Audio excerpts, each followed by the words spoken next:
Member for Fisher. Thanks, Mr Deputy Speaker. Like so many speakers who've gone before me, I want to acknowledge members of this House and the other place, Senator Lambie and other senators who have represented their country in uniform for the ADF. I've never served for the ADF before, but I have the privilege of being the chair of the government's backbench committee into Defence and Veterans Affairs, and also the Defence Subcommittee chair of the Foreign Affairs, Defence and Trade. I have a great and abiding respect for those men and women who have served our country in uniform in peacetime and in wartime. My grandfather served in the Pacific, in the Navy. My dad was a Nasho. I tried to join the Air Force when I was a young fellow, but they didn't want me, Deputy Speaker, so I'm not quite sure what that says about them or me, but anyway. There's so much to say on this issue. I also want to acknowledge those present in the chamber who've also represented this country, and Ms Finney, who's lost her son. Whilst I haven't served in the military, I have been touched by the issue of suicide at a family level, and it is heartbreaking to say the least. This issue about whether or not we have a royal commission or the commission that is currently on the books before the Parliament is an issue where reasonable minds will differ. I see the member for Solomon over there, and I thank him for his service. The member for Solomon and I have had very strong words on opposite sides of this viewpoint. I've spoken very strongly for the proposition of the continuation of the National Commissioner for Veteran Suicide Prevention.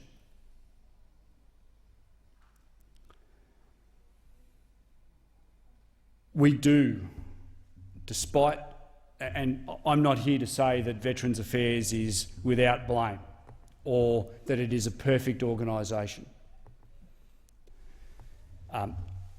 I can name many people that I know who have had the royal ring around from DVA. One in particular comes to mind, Bernie Verweyen, who served on HMAS Voyager when she went down on that fateful night.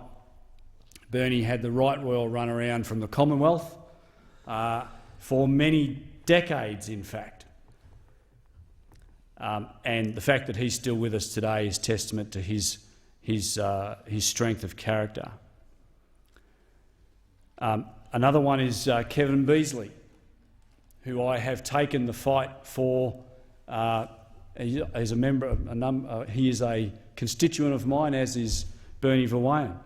Kevin Beazley, in DVA's infinite wisdom, gave him a set of teeth at the bottom, but not at the top.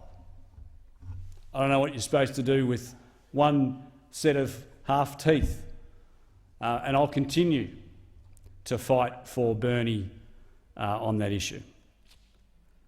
But we know that veteran suicide is a real problem in this country, as it is in much of the Western world.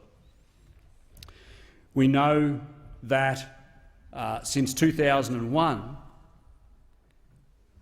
roughly 10 times the number of servicemen, because that's predominantly who it has been, although there have been a number of women as well who have taken their own lives, but 10 times the number of veterans have taken their life since 2001 compared with the number of men who were killed in Afghanistan in the same period.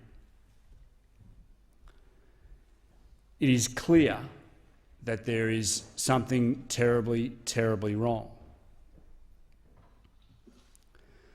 I've spoken a lot about this issue, and whilst I come at it from speaking with veterans, I don't have the intimate knowledge of having walked in your path, so I acknowledge that.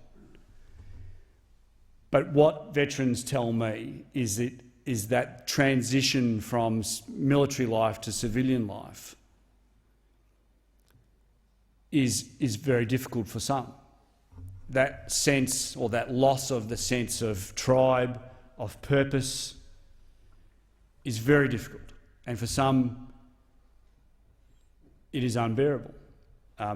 We know that the younger the person that leaves the ADF, the greater they are at risk of harming themselves. We know that when men and women are currently serving for the ADF, they have around approximately half the risk of suicide of the civilian population, but when they leave, that increases by 21% compared to the civilian population. It's important to recognise that every single day, 5 men and around 3 women take their own lives.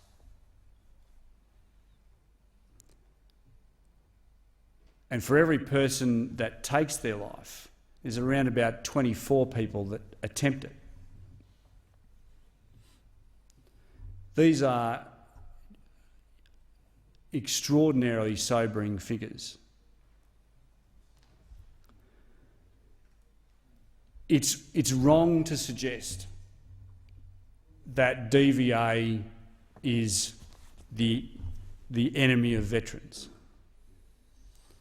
I have had the privilege of going overseas and looking at other countries in the way that they look after their veterans. I've been to Canada, I've been to Sweden, the UK, and to a country, they have said to me that they look to Australia as being a leading light in the way that we look after veterans. Now, I'm not saying it's perfect, I'm not suggesting that for a second, but this government spends $11.5 billion a year, $11.5 thousand million each year on Veterans Affairs. We are conscious that that some, but not all, men struggle and women struggle on this. I couldn't agree more with the views expressed by the member for Braddon, that one of the great difficulties we have in this discussion is that the more we talk about veteran suicide and veterans' mental ill health, we run the risk of great problems for all veterans getting jobs when they transition. And I am a very firm believer that the best way to transition into civilian life is to find a good job. And I understand that it's good to talk about mental health, but it's a double-edged sword, because the more we talk about veterans and mental ill health, the more we set up a misconception amongst employers and civilians that if you employ a civilian, if you employ a veteran, you're employing someone with bad or ill mental health, and nothing could be further from the truth. Mr Deputy Speaker, I've been on the record as supporting the National Commissioner. I still support the National Commissioner. The National Commissioner provides us with a path looking forwards.